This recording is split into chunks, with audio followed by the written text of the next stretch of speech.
আসসালামু আলাইকুম, this is Nazmul from road venture. Welcome to my new blog. আশা করি সবাই ভালো আছেন। নতুন একটা ব্লগে আপনাদেরকে স্বাগতম জানাচ্ছি। আজকে একটা ব্র্যান্ড নিউ বাইকের সাথে, এটা হচ্ছে হর্নেট 2.0। বাইকটা একেবারেই brand new. As you can see, বাইকে কোনো নাম্বার প্লেটে নাই এখন পর্যন্ত। তো আমার চ্যানেল যারা দেখছেন রেগুলারলি, তারা এর আগেও দেখছেন আমি এর আগে হর্নেটে ভিডিও করছি, but there is a catch. এই বাইক আগে যে বাইকটা ছিল, বাইকটা আমার একজন কলিগের ছিল, but guess what, this is my brand new bike. এটা গত 2 দিন আগেই কিনছি। আসলে ব্লগ করা হয় নাই। আমার পুরনো যে বাইকটা ছিল, নিকলি হাওয়ার থেকে আসার পরে আমার বাইকটা সেল হয়ে গেছে আর কি। তো এরপরে আর কি এই বাইকটা নেওয়ার প্ল্যান করলাম। আসলে অনেকগুলো বাইক নিয়ে কনফিউশন ছিল, বাট ফাইনালি আসলে ended up in this bike. তো এই আর কি। এখন যাচ্ছি হচ্ছে মিরপুর 60 ফিটে বাইকের কাগজ আনার জন্য। হন্ডা একদিনের মধ্যেই কাগজ করে দেয়। সো গতকালই কাগজ হয়ে গেছিলো, গত পরশু দিন বাইক কিনছি। তো যেটা হচ্ছে এখন যাব, কাগজটা নিব, আরও কয়েকটা কাজ আছে। চলেন আস্তে আস্তে আজকে আগাই। আর বাইকটাও ময়লা হয়ে গেছে, আজকে ওয়াশ করা লাগবে, কারণ নেওয়ার পরপরই যেটা হচ্ছে বৃষ্টি বাদলের ঝামেলার মধ্যে পড়ছিলাম। দ্যাটস নতুন বাইক, এখানে একেবারে একাকার অবস্থা আর কি। তো চলেন আগাই। বিসমিল্লাহির রহমানির রহিম।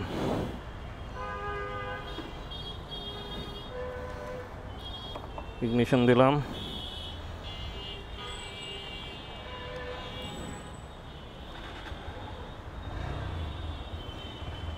বিসমিল্লাহির রহমানির রহিম। চল আগাই।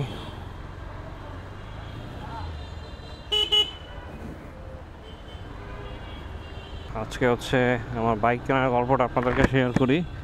তো বেসিক্যালি আপনারা জানেন, আসলে আমি কয়েকটা দিন ধরে মানে বাইক কিনবো লাস্ট কয়েকটা ব্লগে বলতেছিলাম যে বাইক কিনবো, আসলে কোন বাইক কিনবো এটা নিয়ে বেশ কনফিউজ ছিলাম। তো পরে আসলে মেনলি আমার লাস্টে 2টা মডেলের উপর আসলে আমার মানে চয়েস গিয়ে আটকায়। দ্যাট ইজ হচ্ছে পালসার N250, আর একটা হচ্ছে গিয়ে আপনার এই হর্নেট 2.0।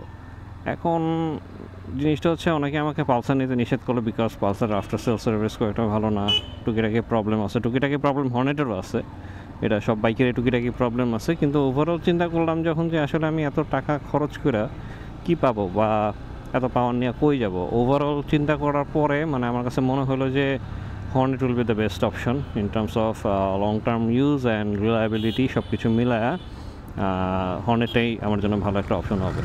তো তারপরে যাই হোক, মানে ওইখানেই মনস্থির করলাম যে ঠিক আছে, না হর্নেটই নিব আর কি। দেন যেটা হয় যে আসলে আমি ট্যুর থেকে আসার পরে মার্কেট প্লেসে বাইকটা হচ্ছে সেল করার জন্য পোস্ট করি। তো পোস্ট করার পরেই হচ্ছে বিভিন্ন লোকের সাথে আসলে কথা হইতেছিলো, একজন একরকম দাম বলতেছিলো, আসলে কারো দামের সাথেই খুব একটা মিলতেছিল না। পরে গত 2 দিন আগে যেদিন বাইক কিনি আর কি, আমি আসলে যেদিন বাইক বিক্রি করছি সেম ডেতেই বাইক কিনছি আর কি। তো একজন ভদ্রলোক আমাকে সকালবেলায় ফোন দিছে। আমি তখন অফিসে যাচ্ছিলাম, বললো যে ভাই আপনার বাইকটা একটু দেখতাম, আসলে আমি ঢাকায় ঢুকতেছি বাইক কেনার উদ্দেশ্যেই, প্লাস আপনার বাইকটা দেখবো, প্লাস অন্য আরও কয়েকটা বাইক দেখবো। যদি বাইক ভালো লাগে তাহলে আমি আর কি আপনার বাইকটাও নিতে পারি, আর অন্য যেটা ভালো লাগবে নিবে। আসলে বাইক কেনার উদ্দেশ্যেই বের হয়েছে। তো আমি বললাম ঠিক আছে আসেন।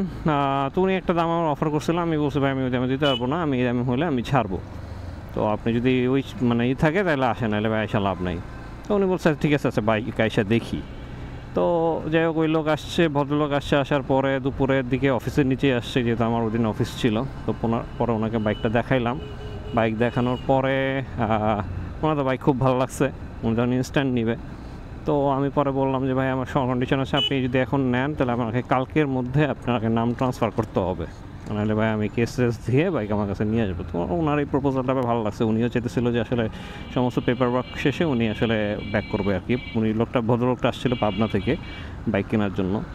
তো পরে যাই হোক, উনি ইনস্ট্যান্ট ক্যাশ টাকা দিচ্ছে। আসলে ডকুমেন্টেশনের সময় আমি আসলে ওনার কাছে ওই সময় আর কোনো ডকুমেন্টস নেই, ইনফ্যাক্ট হচ্ছে শুধু এনআইডি কার্ড ছাড়া আর কি। তো পরে যাই ওই লোকটাকে বিদায় দিলাম প্রায় 5টা 5:30টার দিকে বিকেলে। দেন হচ্ছে আমি অফিসের উপরে উঠে কয়েকটা শোরুমে ফোন দিলাম, যে কোন শোরুমে বাইকের দাম কী না হয়, আসে বিষয় আর কি, কেউ কি কোনো ডিসকাউন্ট কোনো কিছু করতে পারবে কি না। তো আবার ওইদিকে আমার অফিস শেষ হবে সন্ধ্যা 7টায়, 8টার দিকে সমস্ত শোরুম বন্ধ। তো আসলে আর আমারও বাইক লাগবে ইমার্জেন্সি, কারণ বাইক ছাড়া মুভ করতে পারি না। তো পরে যাই হোক, আমি আমার সাথে দিন আর বাইক নেই, আমার কলিগ আমাকে ওর বাইকে করে হচ্ছে ড্রপ করে দেওয়া যায় রাতে 8টার দিকে। তো ও ড্রপ করার পরে তো আমি চিন্তা করলাম যে তাহলে আরও 2টা শোরুমে ফোন দিই। তো 2টা শোরুমের মধ্যে ছিল একটা মিরপুর 60 ফিট, একটা ছিল আপনার কি বলে শেওড়াপাড়া যে শোরুমটা। দেন হচ্ছে আমি 60 ফিটে ফোন দিলাম, ওইখানে বিহেভিয়ারটা বেশ ভালো ছিল। আমি বললো যে আপনি যদি আসেন কিছু কমায় রাখা যাবে, আর হচ্ছে আপনি যদি মনে করেন আজকে নেন তাহলে কালকে বা পরশু দিনের মধ্যে আপনার রেজিস্ট্রেশন আমরা করে দিতে পারবো কনফার্ম। তো আমি বললাম যে ভাইয়া তাহলে আজকে আমি নিতে চাইতেছি, আর আপনাদের তো শোরুম ক্লোজ। পরে আমার বলে ভাইয়া শোরুম ক্লোজ, বাট আপনি যদি বলেন আপনি কনফার্ম করেন আসবেন তাহলে আমি থাকবো। তো যাই হোক, ওই ভদ্রলোক পরে রাতে আমি কখন ওইখান থেকে বেরোইছি মোটামুটি কয়টার দিকে, বাসা থেকে বেরিয়েছি 8:30টার পরে। তো শোরুমে গিয়ে পৌঁছেছি আর 9টার পরে, 9টার দিকে আমি শোরুমে গিয়ে পৌঁছাইছি। তো পৌঁছানোর পরে তো ওইখান থেকে আসলে পরে বাইকটা রেডি করে নিতে মোটামুটি বেশ ভালো একটা সময় লাগছে। তো অ্যাক্সেসরিজে আমার কিছু দাম কমায় রাখছে আর কি উনি, ভদ্রলোক, এবং বিহেভিয়ার বেশ ভালো ছিল। তখন শোরুম সব কিছুই ক্লোজ। আমি শোরুম থেকে বেরিয়েছি 10টার দিকে রাতে, মানে 9:30টার পরে আর কি। তারপর তেল ভরে বাইক নিয়ে আসলাম। আসলে হঠাৎ করে বাইক নেওয়া, বলতে পারেন যেন ওরকম কোনো ভিডিও করা হয় নাই। তবে আমি এখন আপনাদেরকে ওই জাস্ট মোমেন্টের এটা অ্যাড করে দিচ্ছি, আপনারা দেখতে পারেন যে বাইকটা কিনলাম, কখন কীভাবে বাইকটা কিনলাম, এই ফুটেজটা আমি এখন অ্যাড করে দিচ্ছি। আমি চলে আসছি হচ্ছে মিরপুর 60 ফিটে বাইক নেওয়ার জন্য। তো বাইক দেখছি হচ্ছে হর্নেটের 4টা কালার আছে। তো এই হচ্ছে ওই রেড কালারটা, red, grey colour, this gorgeous black colour, and last the blue one. তো এখন পর্যন্ত আমার ভালো লাগছে হচ্ছে কি, সবার ভালো লাগে যে এই কালারটা আর কি, এই ব্ল্যাকটা। এই ব্ল্যাকটাই নিতেছি। আমি দেখি এখানে ভাই পেপার ওয়ার্ক রান করতেছে, পার্শিয়ালি ডান। দেখছি কতক্ষণ সময় লাগে। আজকে আসছি কলেক্ট করে এসছি, কয়টা বাজে এখন হচ্ছে 9টা, রাত 9:15। ভাইরা ফোন দিচ্ছি, বেশ হেল্পফুল ছিল শাহিন ভাই। ওনারা ফোন দিয়ে বলছে যে ভাইয়া একটু ওয়েট করেন, দোকানটা খোলা রাখেন, আসতেছি 20 মিনিট লাগবে। ভাই অন রিকোয়েস্ট যাই হোক থাকছে, অ্যাভেলেবেল ছিল, নাহলে হয়তো আজকে বাইক নেওয়া হইতো না।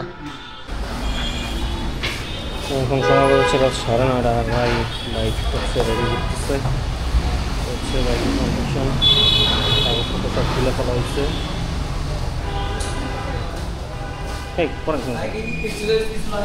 তো এই ছিল আর কি আমার বাইক কেনার যে ফুটেজটা আর কি, শর্ট একটা ফুটেজ আপনাদেরকে শেয়ার করলাম এখানে।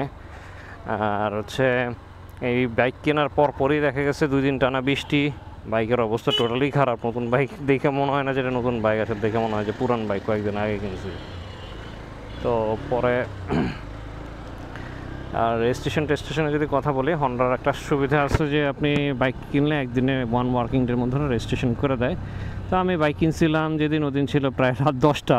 তো পরের দিনই আমার বাইকের নামটাও ট্রান্সফার করে ফেলি, প্লাস হচ্ছে বাইকের রেজিস্ট্রেশনের জন্য যে নতুন গাড়িতে যে ইন্সপেকশন হয়, তো এই ইন্সপেকশন করে আমি সকালে আর কি ওনাদেরকে কাগজপত্র সব স্ক্যান করে পাঠিয়ে দিই। তো আমাকে গতকালকে ফোন দিয়ে বলছে যে ভাইয়া আপনার, এটা আমি বলছি গত পরশু দিনের কথা, স্ক্যান করার। আর গতকালকে আমাকে ফোন দিয়ে বলছে যে ভাই আপনার কাগজ হয়ে গেছে। গতকাল বেশি সকালবেলাই হয়েছে, আমি সকালে একবার ফোন দিছিলাম, তো বললো যে ভাই কাগজপত্র হয়ে গেছে, আপনি চাইলে এসে নিয়ে যান। আর বিকালে আবার ওরা একবার আমার ফোন দিচ্ছে, ভাই কাগজ হয়ে গেছে, নাম্বার এই আপনি এসে নিতে পারেন। যাই হোক, আমি আসলে সময়ের জন্য আর নিতে পারি নাই। তো এখন যাচ্ছি হচ্ছে শোরুমে, হন্ডা শোরুমে যেতেছি, যেটা হচ্ছে কাগজপত্র নেওয়ার জন্য। তো দেখি বাইকের নাম্বারটা কি আসে। আর এটার পর আমার পরবর্তী একটা ডেস্টিনেশন হচ্ছে গিয়ে হয়তো মিরপুর 10-এ বাইকের নাম্বার প্লেটটা লাগাবো, আর টুকিটাকি কিছু অ্যাক্সেসরিজ লাগাতে হবে, বাট এটা এখন পসিবল না, হাতে সময় কম। দেন আমাকে একটু বসুন্ধরা সিটিতে যাওয়া লাগবে একটা ফোন ঠিক করার জন্য, ওর জন্য আর কি মেনলি বের হওয়া।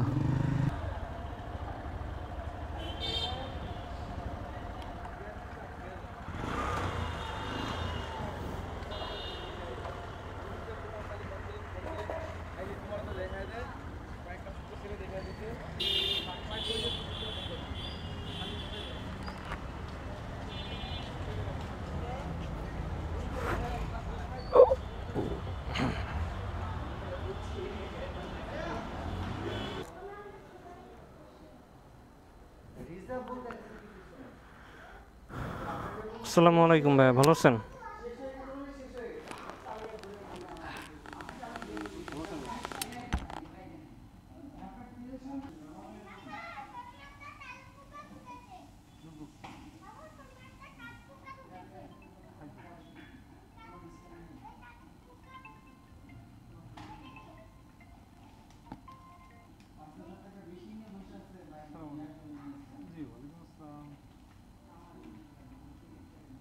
লোক গোডাউনে আছে, হাঁটার দিন চলে আসবে।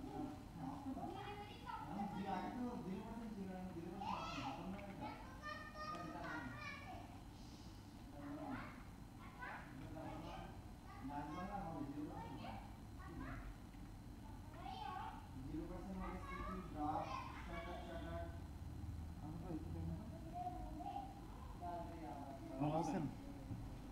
হয়ে গেছে নাকি না? অ্যাপয়েন্টমেন্ট রাখতে পারলাম? হ্যাঁ অ্যাপয়েন্টমেন্ট রাখতে পারলাম নাকি? হ্যাঁ রাখতে পারবো। আপনার তো কালকে সকালেই তো হয়েছে, আমি সকালে হচ্ছে আপনার তখন হচ্ছে অফিসে ছিলাম। ওকে, আমাদের পেপার ওয়ার্ক ড্রপ ডান, রেজিস্ট্রেশন হয়ে গেছে, নাম্বারও পেয়ে গেছি, অ্যাকনোলেজমেন্ট স্লিপও নিয়ে নিছি। এখন যাচ্ছে হচ্ছে মিরপুর 10-এ বাইকপোর্টের ওই জায়গাতে নাম্বার প্লেটটা লাগানোর জন্য একটা টেম্পোরারি নাম্বার প্লেট লাগানো লাগবে। এখন ওটা শেষ করে তারপরে হয়তো দেখি বিআরটিএতে যাবো। ইউজুয়ালি আমি শুনছি যে মোটামুটি হয়তো 100, 150, 200 টাকা নেবে আর কি নাম্বার প্লেট লাগাইতে। এখন দেখি ওখানে গিয়ে কত চায় আর কি। ওকে, এখন সময় হচ্ছে দুপুর 3টা। আমরা বাইকের পেছনে নাম্বার প্লেটের এগুলো লাগানো শেষ করে হচ্ছে গিয়ে 10 নম্বরের থেকে আসছিলাম। 1টার দিকে এসে বসুন্ধরা সিটে ঢুকছে। এখন আসছি বসুন্ধরা পার্কিং। এখানে ফোনের 2-3টা কাজ ছিল, একটা ফোন ভেঙে গেছে আব্বুর, তো এটা ঠিক করার জন্য আসছিলাম। তো এখন হচ্ছে আবার বেরোচ্ছি বাসার দিকে। আমার সাথে আমার কাজিন আছে, তো ওকে বাসায় নামায় দিয়ে দেন আর কি বাসার দিকে যাব। তো ওকে,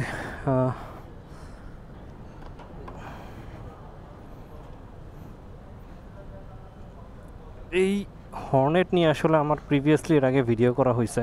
তো আজকের এই ভিডিওটাতে আসলে আমি কোনো রিভিউ কোনো কিছু দিতেছি না বা কোনো ইমপ্রেশন দিতেছি না, বিকজ আমার প্রিভিয়াস ভিডিওতে আমি এইগুলো মোটামুটি সবই কভার করছি। আমার ইনফ্যাক্ট আমার চ্যানেলে যতগুলো ভিডিও ছিল ওটা one of the most viewable video ছিল আর কি। বিসমিল্লাহির রহমানির রহিম। তো এই জন্য আসলে আমি এই বাইকটা আসলে মানে বসার কি ফিলিংস বা চালানোর কি অনুভূতি, এগুলো আসলে মানে আমার ওই আগের ভিডিওটাতে দেখলেই আপনারা বুঝতে পারবেন। দুইটা বাইকই সেম কালার, এই না ডানে, তাই আর কি। বসুন্ধরা সিটি থেকে বের হয়ে গেছি, এখন মিরপুরের দিকে যাবো আর কি। বাট আজকে আমি জানি না শুক্রবারে কী হয়েছে, রাস্তাঘাটের যে অবস্থা দেখতেছি, বিভিন্ন জায়গায় জ্যাম দেখতেছি, ইটস ভেরি আনইউজুয়াল। শুক্রবারে অ্যাটলিস্ট এই দুপুরবেলায় ভর দুপুরে এরকম জ্যাম থাকাটা একটু অস্বাভাবিক লাগতেছে আমার কাছে। সেই জায়গাতে গাড়ি মেরে দিচ্ছে, ও একেবারে বচকাই দিছে। আচ্ছা যাই হোক, এই জায়গায় একটা ছোটোখাটো একটা অ্যাক্সিডেন্ট হয়েছে, তো এই আর কি। এখন দেখি বাইকটা তো হর্নেট নিয়ে আসলে বলার আর কিছুই নাই, কারণ হর্নেটের সম্পর্কে অলরেডি সবাই জানেন। হর্নেটের বাইক চালানোর ফিল কেমন কি। হর্নেট অ্যাজ ইউজুয়াল স্মুথ, এবং আমার চালানো এ যাবৎকালের মানে যে কটা বাইক চালাইছি আর কি, এর মধ্যে বলতে পারেন যে মোস্ট স্মুথেস্ট বাইক চালাইছি এইটাই। এর চাইতে আসলে আমি এখন পর্যন্ত স্মুথ বাইক পাই নাই। আর বাইকটা এখন চলছে হচ্ছে 75 কিলোমিটার, মানে আমি কেনার পর থেকে এই 2 দিনে এত কিলোমিটার চালানো হয়ে গেছে অলরেডি। তো ওই এক্সপেন্স থেকে যদি বলি, ইনিশিয়াল থ্রোটল রেসপন্স এটা তো খুবই ভালো। আর এটা অনেকে গরিবের MT-15ও বলে অনেকে, তো ওটা বলা যায়। বাট MT-15 ইজ MT-15, ওটার সাথে কম্পেয়ার করে লাভ নাই, কারণ ওটা লিকুইড কুল ইঞ্জিন, এটা এয়ার কুল ইঞ্জিন, 185cc ইঞ্জিন।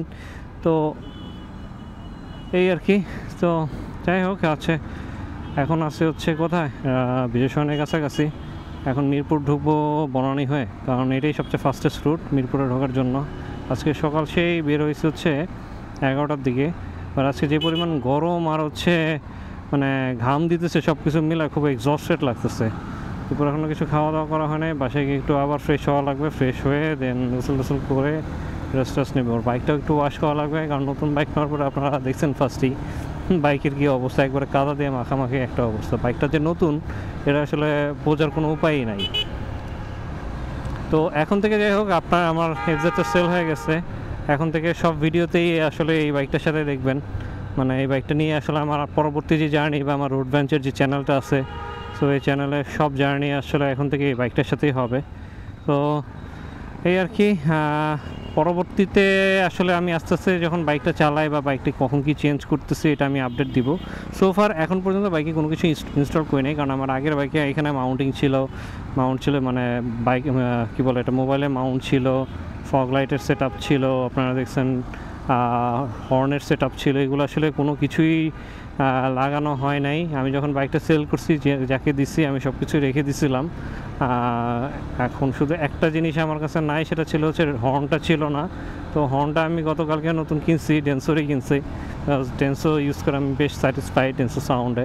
তো ডেন্সোই আবার কেনা হয়েছে, বাট যেটা বললাম যে এখনও কোনো কিছু ইনস্টল করা হয় নাই। জাস্ট আজকে তো নাম্বার পাইলাম, নাম্বার পাইছি। সো এখন আসলে বাইরে হইতে কোনো সমস্যা নাই বাইক নিয়ে, সাথে সাথে নাম্বার পেয়ে গেছি। Big thumbs to Honda